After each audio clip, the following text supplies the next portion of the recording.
रिंकू चौधरी जी। शिवांश जी। राधे राधे गुरु जी, आपके चरणों में कोटि कोटि प्रणाम। गुरुदेव, हर चीज का पहले से ही आभास सा हो जाता है महाराज जी, ये सही है गलत है? क्या तुम्हें पहले से आभास हो जाता है? मतलब कुछ मुझसे कोई मिलने आ रहा है या मैं किसी काम के बोलूं तो मतलब ऐसा लगता है कि आपके पास प्रभु है, ऐसा आभास हुआ आपके हृदय में? हाँ प्रभु। फिर आपको दिक्कत क्या है? कोई सवाल ही नहीं, कोई प्रश्न ही नहीं। जिसे प्रभु का साक्षात्कार हो गया, पूर्ण हो जाता है। झूठ बोलोगे, सोता हुआ पुरुष जागने का नाटक न करे और जगा हुआ सोने का नाटक न करे। यथा स्थिति में रहे तो आगे बढ़ जाओगे, जान जाओगे अभी कुछ नहीं है। जैसे डॉक्टर हो ना, और जब सामने बैठे ना तो उसके नेत्र में नेत्र मिलाने से पता चल जाता है पीलिया है कि उतर गई। नाम जप करो, ये अधिकार है तुम्हारा। तुम जिस भावना की बात करो उसे प्राप्त कर लोगे, पर अभी नहीं है। उसको वास्तविक लाओ, बिल्कुल नहीं। शांत रहो। ये मन की जो वृत्तियां है ना, कभी सात्विक होती, कभी राजसिक होती, कभी ताकत। काम आता है आपके हृदय है? हमारी बात समझ रहे हो ना? देखो, हम तो मित्र हैं, हम तुम एक घर के हैं। जब आप हमारे पास आए हो तो जितना हमारे को प्रभु ने दिया है भाव, हम आपको शुभ पहुंचाएंगे, सच्चे मार्ग की बात करेंगे। भैया, जब भगवान का अनुभव हो जाएगा ना, तो जहां राम तहां काम नहीं, जहां काम नहीं राम। जब मैं था तब हरि नहीं, अब हरि हैं मैं नाई। बात समझ रहे हो ना? इसका मतलब है कि अभी मन हमको धोखे में डाल रहा है। अभी सच्चिदानंद का साक्षात्कार नहीं हुआ। फिर क्या जाना? जो जाना वो अपनी बुद्धि के विषय को जाना, वो कोई खास बात नहीं है। नहीं, हाँ, इसका त्याग किया जाता है। जब शुरुआत में साधन होता ना, तो ऐसे दृष्टि पड़ते ही तुम्हारे मन में क्या चल रहा है, ये बहुत छोटी बातें होती हैं। प्रभु के मन में क्या चल रहा है, ये बात जानना है। मन मन की रुचि जान नेह विद्या, मेरे आराध्य देव की इच्छा क्या है, सीधे जगत मंगल स्वरूप भगवान के चिंतन में। फिर इसके लिए सब छोड़ना पड़ता है। ये छोटी मोटी बातें हैं, इनको छोड़ो। नाम जप करो, अच्छे पवित्र आचरण करो, जो भी विषय भोगो वो धर्म युक्त भोगो, अधर्म आचरण मत करो। इसी से आगे बढ़ जाओगे, जहां पहुंचना है वो ठिकाना मिल जाएगा। जैसे हम पीतल को सोना मान ले तो बात तो बिगड़ गई ना।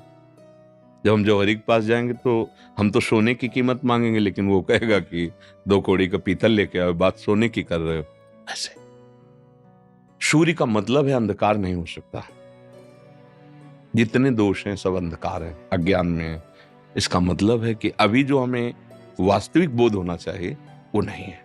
हम आपकी ईमानदारी से संतुष्ट हैं, प्रसन्न हैं, क्योंकि आपने कोई भी छलबाजी नहीं की, मन की सारी सामने रख दी, इसलिए आप आगे बढ़ सकते हो। ये स्थिति हमें ही प्राप्त करना है, भगवान को थोड़ी प्राप्त करना है। हमारे लिए तो सब स्थितियां बनी। नाम जप कीजिए, पवित्र आचरण कीजिए, सबके प्रति अच्छा भाव रखिए। अपने में अगर दोष ना हो तो किसी में दोष दिखाई नहीं देंगे। दोष क्या सबसे बड़ा? मतलब कोई चोरी कर रहा तो हम चोर हैं क्या? कोई व्यभिचार कर रहा तो हम व्यभिचारी हैं क्या? नहीं। आप में दोष अपने में गुणाभिमान का है, तभी दूसरे में दोष दर्शन होता है। और गुणाभिमान सबसे बड़ा दोष है। समझ, बिना गुणाभिमान के दोष नहीं हो सकता, दोष दर्शन नहीं हो सकता। तो सबसे बड़ा दोष जिसमें सारे दोष प्रकट होते हैं वो है अभिमान, गुणाभिमान, कि मैं तो ऐसा हूं, मैं तो कभी ऐसा नहीं किया। ये गिरा देगा। सुनो राम कर सहज स्वभाव, जन अभिमान न राखे कहो। बहुत अच्छा है, पर ये काम लायक चीज नहीं है। ये सब नहीं समझेंगे। ये क्या करेगी, धीरे से अभिमान से युक्त कर देगी। तो जहां हमें जो बंधन छोड़ना था वही और पुष्ट हो गया। और सात्विकता से चलो और सिद्धि आने लगेंगी, लेकिन उनसे काम थोड़ी बनेगा। काम तो बनेगा भगवत साक्षात्कार से। और वो जो सिद्धियों को स्वीकार कर लेता है उसकी योग्यता खो देता है। देखो, जब कोई सच्चाई से चलने लगता है तो पहले उसके तो पाप नष्ट होते, अंतःकरण पवित्र होता है, एकाग्रता बढ़ती, तब इंद्री द्वारों में दैवी शक्तियां बैठ जाती हैं उसके। इंद्री द्वार झरोखन नाना, बैठे देवता करि करि थाना, आवत देखें विषय व्यारी, तुरते देख की वाड़ हारी। उसको भ्रष्ट करने के लिए सारे इंतजाम। अगर वो निकल गया और भ्रष्ट नहीं हुआ, तब फिर रिद्ध सिद्ध पेरें बहुआई, और बुद्धि लोभ दिखावें भाई, होय बुद्धि जो परम सयानी, तीन तन चितई ना अनहित जाए। इनसे अनहित हो जाएगा। भगवत साक्षात्कार हटा दिया उसको भी, तब आगे प्रेम रस की तरफ बढ़ता है, और प्रेम से भगवान मिलते हैं। मिले न रघुपति बिनु अनुरागा, बिना प्रेम के भगवान मिलते नहीं। भगवान शंकर कहते प्रेम ते प्रगट होए मैं जानी, प्रेम से ही भगवान प्रकट होते हैं। तो भगवान का साक्षात्कार करने के लिए जैसे यहाँ है ना, ये सुनी सुनाई बात है, अब ये अनुभव हमें करना है। इसी में तो सब संत महात्मा जन लगे भजन करते हैं। तो दैन्य भाव से लगो, हमारा ही अधिकार है भगवान को प्राप्त करना। और ये बहुत छोटी छोटी बातें हैं, असलियत में सब कुछ जान जाओगे, भगवान जना देंगे ना, वो हृदय में ही बैठे। आप हमारी बात समझे ना, आपको बुरा तो नहीं लगाना। हाँ, क्योंकि देखो भाई, आप हमारे पास आए हो, हम मुँह छुपरी आपसे बात कह दें, फिर बात बनेगी नहीं। सचिव, वैद्य, गुरु तीन जो प्री बोले भयास, तो राज धर्म तन तीन कर होई बेगहि नाश। अगर मंत्री मुँह छुपरी बात राजा की कहने लगा तो राज्य नष्ट हो जाएगा। अगर वैद्य मुँह छुपरी मरीज के अनुकूल हो गया तो मरीज मरेगा। अगर गुरु शिष्य के अनुकूल ही बोलने लगा तो फिर गया। प्रश्न आप करने आए हैं अपने कहीं ना कहीं भाव के सुधार के लिए तो है ना। तो उसमें जो हमारा काम क्या है कि जैसे आप 80% ठीक हो गए तो हम बड़ाई नहीं करेंगे, हम 20% कमी तुम्हारे सामने रखेंगे। संसार में क्या है कि जैसे 80% कमी है तो 20% गुण दिखाता है और कहता है तुम काहे परेशान हो यार, इतना तो वो लोग नहीं करते कोई जितना तुम कर रहे हो। अपने लोग क्या करेंगे, 80% एकदम ढक देंगे, तुम्हारे सामने ही तुम्हारे वो गुण आने नहीं देंगे, और 20% दोष प्रकाशित। क्या तुम अभी देखो ना, ये 20 है, इनको मिटाओ, और जो 100% हो जाओगे तो आम खत्म हो जाएगा।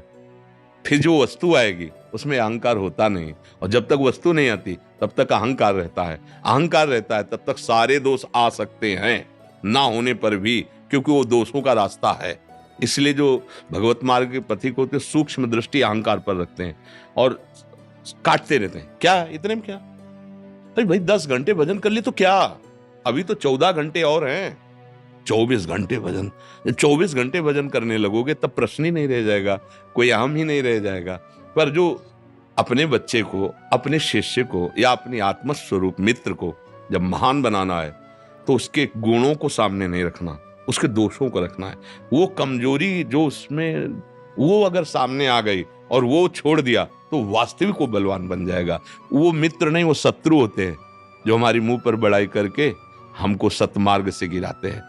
और सतमार्ग में चल रहे हो, अच्छे आचरण कर रहे हो, फिर भी उसकी कड़ी नजर है, ए कुछ नहीं है, आगे बढ़, अभी इतना ही थोड़ी है।